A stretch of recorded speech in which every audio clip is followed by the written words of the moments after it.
I think I'll be honest with you. I really do think it's just how he is has helped. Is just his I don't want to use this word, but aura, I guess. He's just he has a certain aura to him that he just allows you to play free. He knows what he wants, and he knows what he wants. Whether it's checks, alerts, and all of that, we still have a bunch of those and all these different things. But being able to play free, I think there's been time like last game. Throughout the whole game, talking to me, communicating to me, and then, when it gets to 2 minute, and like today, end of the game, before OT, is just, now it's time to go be Superman and go do all those different things that I can do. But throughout the game, play the game the right way, make adjustments, all these different things, throw hot, make the right reads, play within the offense, and then when it's time to be Superman, is kind of what he tells me. That is what he tells me in the headset. Go be Superman at the end of the day, or at the end of the game.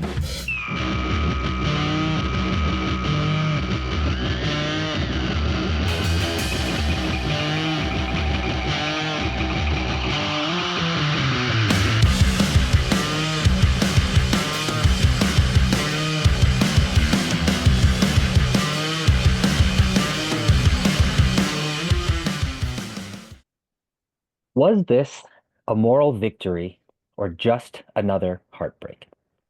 That's the million-dollar question asked by a curious Green Bay Packer fan full of million-dollar answers. Caleb Williams breaks the Bears' rookie passing record. Keenan Allen had himself a game. The hated screen pass led to a huge DJ Moore touchdown. We come back down 24-10 in the fourth to push it to overtime with 11 points scored in under 2 minutes to end regulation and the first recovered onside kick of the season. We showed fight with Caleb going Superman. We also went for two when it probably wasn't necessary with 7 minutes left in the fourth. Questionable. Dropped passes, botched punts, and a porous defense at the most important of times. Issues that have plagued the Bears all season rear its ugly head again, and it all ends in yet another loss in a game we had the opportunity to win. What do we make of all this? The Bears dropped their fifth in a row, now 4-7 after the loss to the Vikings, and are looking uphill at a quick turnaround game on Thursday against another division foe. So, what did we learn about the Bears this week? I think one thing that I learned while watching the game, and it dawned on me that, wow, this is a complete 180 from how the season started, is that it seems like we have, or at least I have now, more faith in Thomas Brown's offense than I do in Matt Eberflus's defense. So if you think about where we started, right, the defense, that's what kept us in the game, and we just hope the offense could make enough plays where we can win, right? And you're like, oh, defense is elite, they'll keep us in games. And now when we're looking at it, it's almost like, oh man, I'd rather have the offense on the field because I feel way more confident that they're going to get in field goal range. Well, that's its own disaster, right? But, at least move the ball, have a chance to score. Caleb's been a lot of fun to watch in the last couple games. And conversely, the defense, you're just like, okay, we're not getting a ton of pressure. Guys are running wide open. Eberflus is just playing. He's coaching scared, right? And bad things seem to be happening. So that's what I learned, watching that game is how much more I can trust and rely on the offense than the defense. So then that, I guess the question is like, what has been happening to the defense? What is happening to the offense? Like, well, the offense it's a lot easier to discern, right? The offense, because you've had such a dramatic change in play caller and yeah, like you said, aura. You heard Caleb talk about aura. And to me, it just seems like it's the same players, but I think Thomas Brown knows how to utilize his players better. You can see he's almost using DJ more as like that Deebo Samuel type of receiver. He's running these like better set up screens, kind of like a running back. He's got some running plays. He's got some quick slants, a lot of yak stuff. DJ seems to be getting when DJ gets the ball, it's not a long developing play. It's a quick play, and they let DJ kind of try to make the first man miss or plow through the first guy. So I think he just has a better handle on his offensive personnel. There's some things that obviously still don't make sense to me. he had that failed wide receiver screen to Keenan Allen on like 3rd and 11. I mean, the screens to DJ Moore seem to be working. I don't know why you kind of get away from that and run into Keenan, who's not particularly evasive, and he's not particularly fast. So Yeah. that I didn't understand that. I don't know why Mercedes Lewis is on the field. It seems like every time he's on the field, something bad happens. It's like he's either false starting, when we had that like weird motion play after a big completion. And you're like, I've never seen Mercedes Lewis like either catch the ball or been like, oh man, that was a nice block he had. Yeah, I just don't understand what he's doing out there. But I was gonna ask what's the utility, because sometimes like an NBA an NBA team will grab like an old vet and they will never play the game. They'll just be like Udonis Haslem was on the Miami Heat for years just because he served like a very valuable leadership, like yell at Jimmy Butler role or whatever. But it's similar. Yeah, that's why Luke Mercedes is on the team. He's a big veteran presence. He's seen a lot. He's been through a lot. And there's always that cliche, the tight end is like your QB's best friend kind of thing. And so he's probably helping Caleb along a little bit here and there. But every time he's on the field, I just don't see anything positive happen. But, I mean, I'm nitpicking here because Thomas Brown, for coming in 2 games in against 2 pretty good defenses, honestly, like, Flores is he's a great defensive coordinator. And to be ready to play, Caleb looking as sharp as he did, the offensive line holding up as well as they did, right? I mean, Caleb got sacked how many times in the Patriots game, and their defensive line isn't nearly half as good as Minnesota's, and the O-line really showed some improvement there. So I thought that was the positives. And then you talked about the other side of it, the defense. Like, what happened? Why are they so bad all of a sudden? Yeah. I think it's a lot to do with Flus. I mean, I don't think he's coaching scared. He knows he's going to get fired at the end of the season. He's really just trying to like minimize what happens. He's not taking any risks. And I think honestly, the players have kind of defensively like tuned him out. It's so damning because I feel like the times when the Bears do really well, it seems like they're like times when Flus isn't involved as much, right? Like the hurry up offense or the 2-minute drill where the players just have to go and play. I feel like they do really well. But then when it's like, when there's opportunities for coaching, like the first play of the game, there was a penalty. How do you get a penalty on the first play of the game, right? Yeah. The first play out of the half was a 69-yard bomb to Jordan Addison that Flus challenged and blew a timeout, seconds into the 3rd quarter, which we could have ended up using at the end of the game, right? When we're trying to drive down the field with no timeouts left.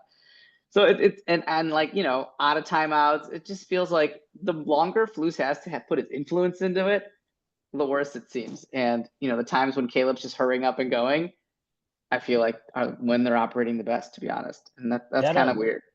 That clip that we showed or played at the beginning too, if you get a chance to like, you, the listener, get a chance to watch it, like there's moments where Caleb's like actually like smiling when he's talking about the aura. It's like interesting, like we talked about that with Shane Waldron, like you are becoming a barrier, just kind of let them cook. And now like we remove that. Now we have Thomas Brown, who's just within the flow of the players of the offense.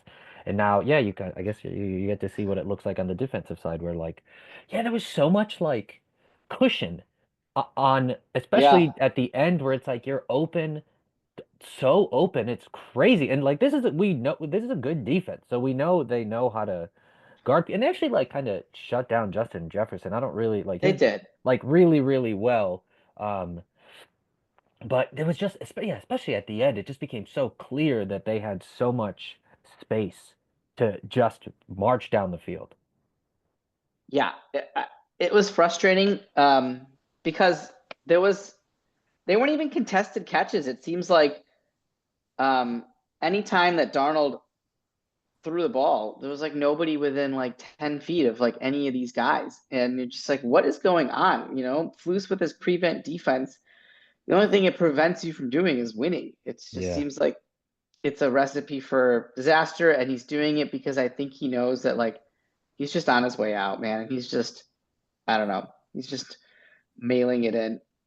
I read a stat that the Matt Eberflus defense with the Bears, when they're 3rd and 7 or more, they're allowing a league worst 72% conversion rate on 3rd and 7 or longer. 72% conversion rate. That's over the course of this season. Yeah, Hmm, that's not good. that's not good. Some would say it's bad. Man, yeah, because that is really like they were the thing that was keeping us in every game for so long. And that was the thing that was keeping Flus, I think, around is his ability to coach that defense up, right? And just like leadership skills. And like both of those are very much in question right now. He's making poor decisions every game. Like we talk about burning that challenge seconds into the third quarter, you lose a timeout on something that wasn't even close, right? And then he went on his press conference today and said that they didn't have a good look at it, but explosive plays, you want to challenge them just because they're so, you know, vital to like the game. And you're just like, yeah, but if it's not going to get overturned, why are you challenging it, right? Like, you just can't challenge every long completion because you feel bad about it. Yeah, it's just the defense was bad. We still had so many boneheaded plays, right?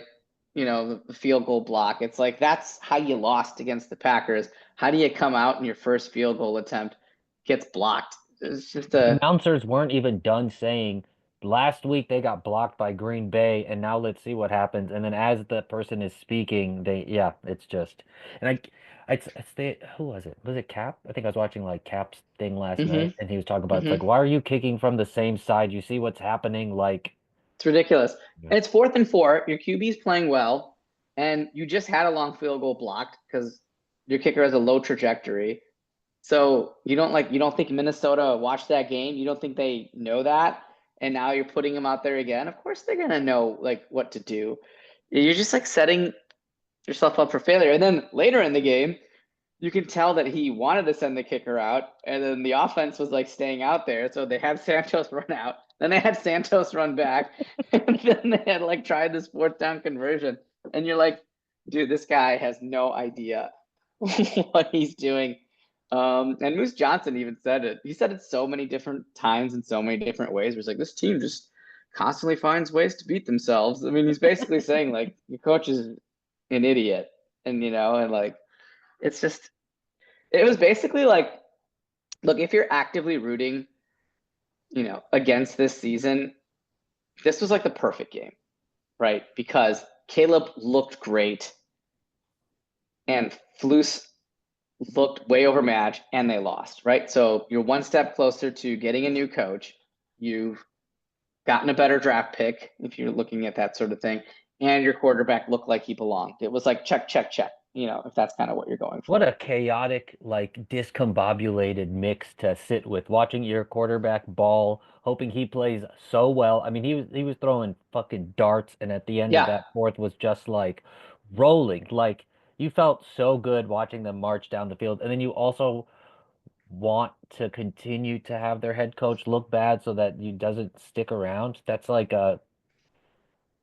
how people go crazy. Just I saying. know. You're rooting for such weird, minute things. And then if that was kind of your bag, well, that happened last night. Even like you touched on the 2-point conversion, decision and like why that happened. So there's a lot of reasons to second guess his decisions. Can you give me the reason why they went for it on that? Yes. And it makes sense. At first, I mean, I didn't like it, and I still think I don't like it, but here's why it makes sense. You're down by 2 scores. If you score a touchdown, kick an extra point, score a touchdown, kick an extra point, you'll be tied. And in theory, you're going to go to overtime. That's what you're playing for. If you kick extra points, you're playing for overtime. And then you're relying on winning the coin toss, going down and scoring first, or losing the coin toss, then getting another stop, right? You're factoring a lot of things. Whereas if you get the 2-point conversion, now you can win in regulation because you just need one more possession. You can win regulation. League average rate to convert a 2-point conversion is 50%. So if you have 2 shots, if you have 2 bites at the apple and the league average is 50%, you have to believe you're going to convert one of those 2-point conversions, right? Mm, Because you need 2 scores anyway. yeah. So if you convert the first one, you have a chance to win in regulation. if you don't convert the first one, math says you should get the second one, and you're in the same spot you'd be in as if you kicked the extra point both times. That's why it makes sense. Why it doesn't make sense is because Matt Eberflus's conversion rate is much less than 50%. And so it worked out 50% this time, and people are saying, well, if you just kicked the extra point the first time, the Bears would have won it. No, they wouldn't have, because you would have kicked the extra point the second time as well. Yeah. If your philosophy is that, that's what it would have been. You would have won the game if you could have stopped Matt Mullins from converting a 3rd and 13 on their final drive of the game. You would have won the game there. But the defense couldn't do that. Yeah, I think in the moment I was just like, well, you're kind of like, if you don't get it this time, then you're forcing yourself to have to get the 2-point conversion at the end of the game, which it seems like a little harder. But the more times you try something, the better chance you have of getting it right. Yeah. Right. You only have to get it right once. Wouldn't you rather have 2 tries to get it right than 1 try? I see. Yeah. You know what I mean? Interesting. Yeah, Flus, it seems, I think it was on the radio, but they were like, it just seems like every decision he makes is like not It is the right wrong. Yeah, decision. absolutely. It's just like, Absolutely. which is just like, you have to, that's a tough position to be in, I think, because it's like you're not really supposed to second guess yourself, but in this situation, you kind of have to second guess your first instinct and do the thing that you don't want to do, which to like break out Yeah. your cycle of your own. That one I can understand, but like even at the end of the first half when they barely got that field goal off, right? Like they took timeouts on back-to-back plays. I don't think you should have to take timeouts on back-to-back plays. You take the timeout, and then during that timeout, you have more than one play called. So even if you're in bounds, you can either run up to the line, run your second play, or you run up to the line if it's a first down and spike it, right? You shouldn't have to blow 2 timeouts back to back. I don't know if you necessarily need to do that. And then, even at the end of the game, Roshan didn't quite get into the end zone. I thought he probably could have tried a little harder, but Yeah, that's me sitting on my couch, right? He had the first down though. I would have probably spiked it. So, you didn't waste so much time there, but I don't know. I'm not sure how much influence Flus has in those like, end of game stuff, but I mean, the head coach is the only one that can call a timeout. So I guess there's that. So yeah. Well, just like, as you're saying, like calling those 2 timeouts, it just is like reminiscent of last week that we talked about, where like they were trying to challenge a touchdown, and then once they didn't get the touchdown, he called the timeout to figure out. It's like that's almost same shit of like just two, 3 plays, some light. Utilize your timeouts, man. Like get your shit together. Be a couple steps ahead of where you are, instead of just the next step and then figuring the step out after that when you get there. I don't know. He seems, sometimes you say the game is too fast for like rookie quarterbacks and you just slow down. The game is too fast for our 3rd-year head coach, and that's a problem. That is a problem. It should not be too, yeah. Damn. Interesting. Yeah, kind of I guess, as we think about sort of like looking forward to kind of looking ahead, it's like interesting as we look at this shift where it's like now the offense is what we're sort of banking on, which I can't fully think of a time really where like the offense is kind of like we're hopeful about the offense being the one that's the pushing Trestman. That's the Trestman era. Yeah. The defense was awful, and it was like Cutler and Marshall and Yeah, Jeffrey and Forte and Bennett that were like the studs of the team, right? Yeah. And so maybe we're back there again, but we had an offensive head coach then, so it made sense. And we still have a defensive head coach with his hits principle that is not working. It's kind of like a quits principle. When you're a defensive head coach and your offense is starting to do great and your defense is starting to struggle, that's probably not a good look for you. No, not ideal. And that's what I mean. Like he's not good at anything. Like nothing is. There's no more redeeming qualities left. They're second. They have the second most pre-snap penalties in the league. Like it's just poor coaching. And his challenges. Christ, 0 for 4 on challenges this year. He's like 2 for his last like 8 or something like that. He hasn't won a challenge in over a calendar year. It's like too long, man. Meanwhile, Kevin O'Connell is like throws the one challenge where Keenan's foot's out of bounds, and then you're like, oh, and then that changed the momentum of the game. It's like, well, our coach can't do that. As you His speak coach, of, go ahead, sorry. I was like, our coaches changes, he changes the momentum of the game in the wrong way. It's the world is moving. He's moving in an opposite direction of the world currently, and he needs to go get himself righted This poor somehow. man needs to get fired. I mean, you look at his face Yeah, and like the press, he knows he's going to get let him fired at the end of the go. season, and they keep trotting him up there to answer these stupid ass questions. He's like, "Look, man, I don't know. I'm only here for a couple more months. Like, what do you want Yeah, from me?" yeah. This is, I guess, yeah, like when you just the like kind thing to do is to let him go. Let him Yeah, just be at home in his beautiful house on the lake that they showed in Hard Knocks at the playing first. bags by himself, And still like still and missing the entire board. it's just him against himself, just like negating. He like does a great throw, but then he like fucking yeah, he does another great throw to cancel himself out. Just really, yeah, there's no Accidentally throws it into the lake. God. Okay, so as we close out this game, any sort of final takeaways from this game, and then I guess transition us into like what do we have to look forward to for the next game that's happening so fast? I think Thomas Brown is really helping himself here. Not just for the Bears vacancy that's going to happen, but like he's auditioning everywhere else, right? I mean, if he doesn't get if he doesn't get the Bears head coaching job, he's probably not going to be retained. I'm guessing they're going to go with an offensive minded head coach who's going to bring his own guy in or be like, I'm running the shots here, right? Thomas Brown will, find work elsewhere. So he's auditioning himself, for where he's going to be next year in the league, and I think he's doing a great job. Yeah. So I'm excited to see how that offense does against Detroit. Detroit is a very, very good team. They're a very good team. The Bears, Eberflus's defense has traditionally had Goff's number. Actually, Goff does struggle a little bit with Flus's defense.